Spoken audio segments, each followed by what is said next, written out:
कैसे हैं आप लोग? आशा करता हूँ अच्छे होंगे। डीके आईक्यू व्हील में आपका स्वागत है। आज हम बात करेंगे जो बिहार एसएससी की तरफ से जो इंटर लेवल का जो वैकेंसी आई हुई है, उसका जो फॉर्म फिलअप का काम चल रहा है, जिसका लास्ट डेट कब से है तो यानी 9/11/2023 तक इसका लास्ट डेट है। उसमें जो कुछ पोस्ट हैं जो टाइपिंग वाले हैं, कुछ पोस्ट हैं जो नॉन टाइपिंग वाले हैं। तो उसमें भी जो नॉन टाइपिंग वाले, जिसमें से राजस्व कर्मचारी या पंचायत सचिव वाले हैं, फलेरिया निरीक्षक का है, फिर और भी 534 पोस्ट ये हाल ही में ऐड हुआ है, तो वो भी है। तो इसमें जो है राजस्व कर्मचारी में भी टाइपिंग का अगर मांगा जा रहा है तो ये इसके लिए एक नियमावली आया है जो हाल ही में पब्लिश हुआ है। 18 या 19 अक्टूबर को ये लेटर आया था। ये आप लोग देख सकते हैं 18 या 19, ये जो लेटर है ऑफिशियल वेबसाइट से हम लाए हैं। तो 18 तारीख को लेटर ही पब्लिश हुआ था, नियमावली आया है नया वाला। यहाँ पे आप लोग देख सकते हैं कि इसका जो नियमावली कब है, 2023 का नियमावली है बिहार एसएससी जो राजस्व कर्मचारी है उनके लिए। तो इसमें हुआ क्या है कि इसमें टाइपिंग के बारे में ये लेटर है, तो पूरे विस्तार से हम लोग जानेंगे कि इसमें क्या कहा गया है। टाइपिंग अगर लग रहा है तो कब लगेगा टाइपिंग, टोटल हम जानकारी इसमें देंगे। अगर आप लोग नए हो तो चैनल को ज़रूर सब्सक्राइब कीजिए। चलिए हम लोग शुरू करते हैं।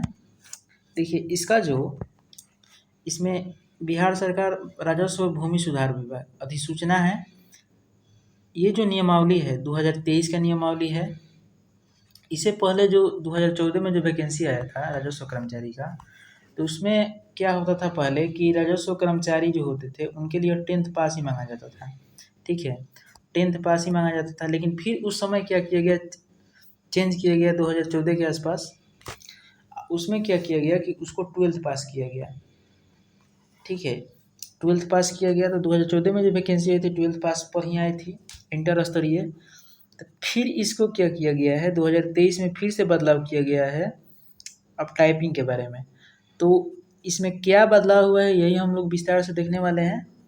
पूरा जो नोटिस है ये बहुत अच्छा तरह से विधिवत है, आप लोग इसको देखिए, पूरे वीडियो देखिए, अच्छा से समझ में आ जाएगा।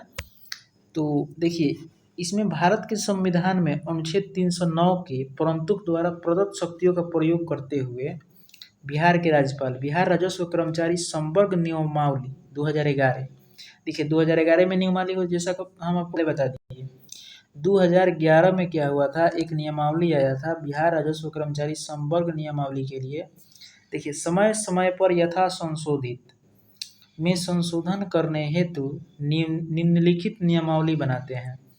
तो जो निम्नलिखित, अब नीचे में नियमावली दिया गया है, संक्षिप्त नाम विस्तार प्रारंभ। यह नियमावली बिहार राजस्व कर्मचारी संवर्ग संशोधन नियमावली 2023 कही जा सकेगी। ये जो 2011 वाला है, अब इसको क्या कहा जाएगा कि बिहार राजस्व कर्मचारी संशोधन नियमावली 2023 कही जा सकेगी। इसमें यही कहा गया है। इसका विस्तार संपूर्ण बिहार राज्य में होगा, पूरे बिहार राज्य में इसका विस्तार होगा। यह तुरंत प्रवृत्त होगी, मतलब अभी जो वैकेंसी है इसमें भी इम्प्लीमेंट होगी। ठीक है, तुरंत प्रवृत्त होगी। अब कह रहा है कि 2 नंबर पॉइंट में बिहार राजस्व कर्मचारी संवर्ग नियमावली 2011 समय समय पर यथा संशोधित के नियम 7 में जोड़ा जाना। अब इसमें जो उक्त नियमावली के जो नियम 7 हैं, उप नियम 2 के बाद निम्नलिखित उप नियम 3 जोड़ा जाता है। तो इनका जो उप नियम जो 3 है, इसमें कहा गया है कि ऐसे सरकारी सेवक जिनकी सेवा काल में मृत्यु हो गई, जिनकी सेवा काल में मृत्यु हो गई के आश्रितों को सीधी भर्ती हेतु उपलब्ध रिक्त पदों के विरुद्ध अपेक्षित मानदंड पूरा करने पर अनुकंपा के आधार पर नियुक्त हेतु विचार किया जा सकेगा, जिसके लिए आयोग की अनुशंसा अपेक्षित नहीं होगी। मतलब अगर बंदा जॉब कर रहा है, अगर उसकी मृत्यु हो जाती है जॉब करते दौरान, तो उनका जो भी उत्तराधिकारी होंगे उनको जॉब दिया जाएगा अनुकंपा के आधार पर। यही इस नियमावली में कहा गया है। अब फिर उसके बाद कहा गया है कि परंतु सेवा काल में मृत सरकारी सेवकों को आश्रित को नियुक्ति के उपरांत राजस्व कर्मचारी के शेष रिक्तियों के लिए अधियाचना आयोग को भेजी जाएगी, आयोग को भेजी जाएगी। अब तीसरा नंबर जो पॉइंट है, बिहार राजस्व कर्मचारी संवर्ग नियमावली 2013 समय समय 2011 समय समय पर यथा संशोधित नियम 10 का संशोधन उक्त नियमावली के नियम 10 को निम्न द्वारा प्रतिस्थापित किया जाता है। अब नियम 10 जो है क्या है, देखिए नियम 10 में ही सब खेला है, टाइपिंग के बारे में सब इसी में दिया गया है। तो राजस्व कर्मचारी की सेवा संतुष्टि हेतु निम्नलिखित परीक्षा में उत्तीर्णता प्राप्त करना अनिवार्य होगा। देखिए तो अभी ये जो निम्नलिखित परीक्षा है क्या है, तो देखिए पहला मंत्रिमंडल सचिवालय राजभाषा विभाग द्वारा संचालित हिंदी टिप्पण और प्रारूपण परीक्षा। देखिए जब आपका जॉब हो जाएगा, जब आपका जॉब हो जाएगा तो आपका जो 2 साल का जो ट्रेनिंग होता है ना, ठीक है, जो 2 साल का ट्रेनिंग होता है, जो बी पार्ट में इसका ट्रेनिंग चलता है राजस्व कर्मचारी का, तो उसमें टोटल बताया जाएगा कैसे टाइपिंग करना है, टोटल इसमें समझाया जाएगा।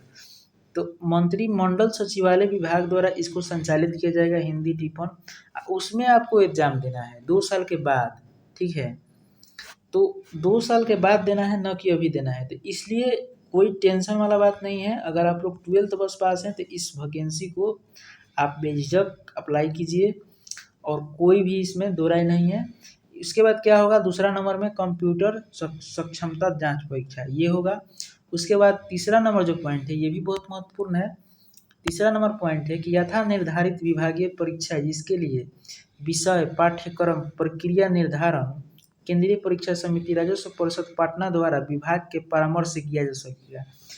जो इसमें जो डिपार्टमेंटल इसको कहा जा सकता है, डिपार्टमेंटल परीक्षा होता है जैसे, उस टाइप से इसमें आपको मतलब एग्जाम पास करना पड़ेगा। अगर आप बाय द वे एग्जाम पास नहीं करते हैं जैसे टाइपिंग, तो आपको डायरेक्ट हटाया नहीं जाएगा, आपको फिर से मौका दिया जाएगा, ठीक है, आपको फिर से मौका दिया जाएगा, ऐसा बात नहीं कि हटा दिया जाएगा।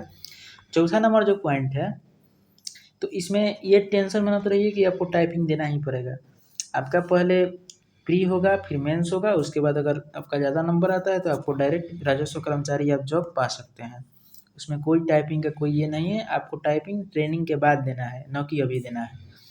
अब अगला नंबर जो चौथा नंबर पॉइंट है, बिहार राजस्व कर्मचारी संवर्ग नियमावली 2011 समय समय पर यथा संशोधित के नियम 13 में जोड़ा जाना, उक्त नियमावली के नियम 13 में निम्नलिखित जोड़ा जाता है। अब इसमें परंतु किसी कैलेंडर वर्ष में अनुकंपा के आधार पर नियुक्त राजस्व कर्मचारी उस वर्ष सीधी वर्ष से नियुक्त राजस्व कर्मचारी से कम होंगे, मतलब उस वर्ष से फिर काउंट होंगे राजस्व कर्मचारी जो भी अनुकंपा के आधार पर होंगे उस वर्ष से ही काउंट होंगे।